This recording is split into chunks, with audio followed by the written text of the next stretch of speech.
یہاں سے فوجیں چلیں گی، سیاہ علم برآمد ہوں گے، اور کوئی طاقت انہیں روک نہ سکے گی، ان کا منہ پھیر نہ سکے گی، یہاں تک کہ وہ ایلیا حضور کے زمانے میں یروشلم کا نام تھا، یہاں تک کہ ایلیا میں جا کر نصب ہو جائیں گے۔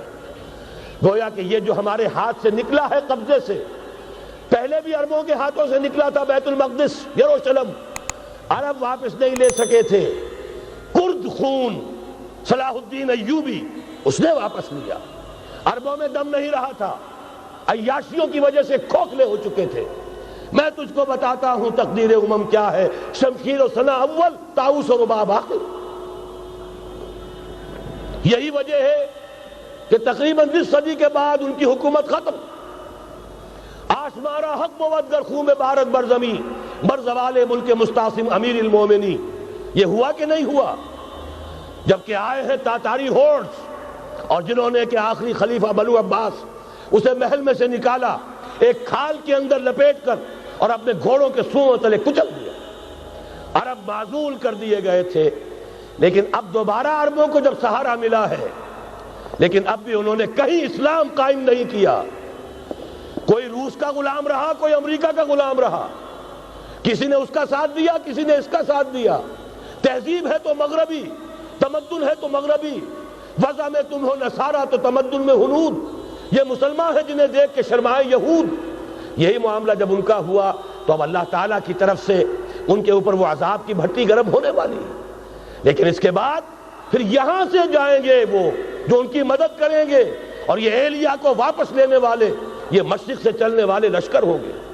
یہ اسی علاقے میں جب انقلاب آ جائے گا، یہ علاقہ خراسان اور پاکستان، جب یہاں نظام خلافت قائم ہوگا، یہاں سے اسلام کی توسیع ہوگی، اور یہاں سے جانب مشرق ہند اور جانب مغرب یہ جو یہودیوں کا سیلاب آ رہا ہے، ان دونوں کا مقابلہ کرنے کے لیے انشاءاللہ العزیز، ورنہ یہ اصابتان جو ہے ایک حدیث میں جمع کرنے کی کوئی اور حکمت ہو نہیں سکتی، ورنہ تو ہندوستان پہ کئی لشکر آئے ہیں، لیکن یہ کہ در حقیقت اسی وقت جبکہ عالم عرب میں وہ بھٹی دہکے گی، اسی وقت یہاں انقلاب آ چکا ہوگا۔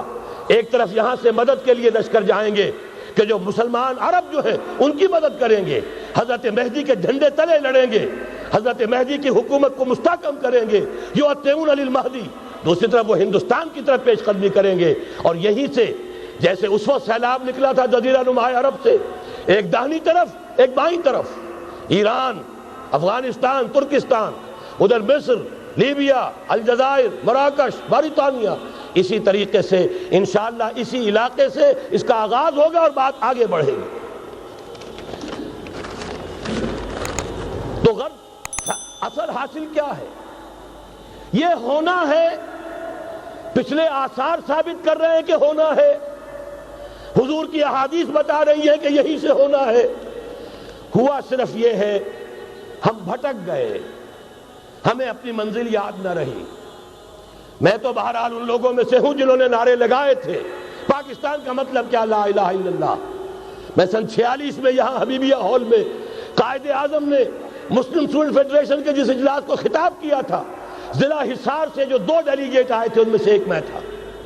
میں نے بہرحال اس تحریک میں بھی حصہ لیا ہے، ایک ننھے کارکن کی حیثیت سے لیا ہے، پھر حالات کو بدلتے اپنے آنکھوں سے دیکھا ہے، ہم کہاں سے کہاں جا پہنچے ہیں۔ ضرورت صرف اس بات کی ہے کہ آج ہمارا حال یہ ہے، ہماری قیادت، ہماری سیاست ان لوگوں کے ہاتھ میں ہے کہ وہ فریب خوردہ شاہی کے پلاح و کرگسوں میں اسے کیا خبر کہ کیا ہے، تب وہ تاب جاویدانہ، ان کی تہذیب مغربی، ان کی ذہنیت مغربی، ان کی وضاقتہ مغربی، ان کا تمدن مغربی، ان کی سوچ مغربی، ان کے سارے اطوار مغربی۔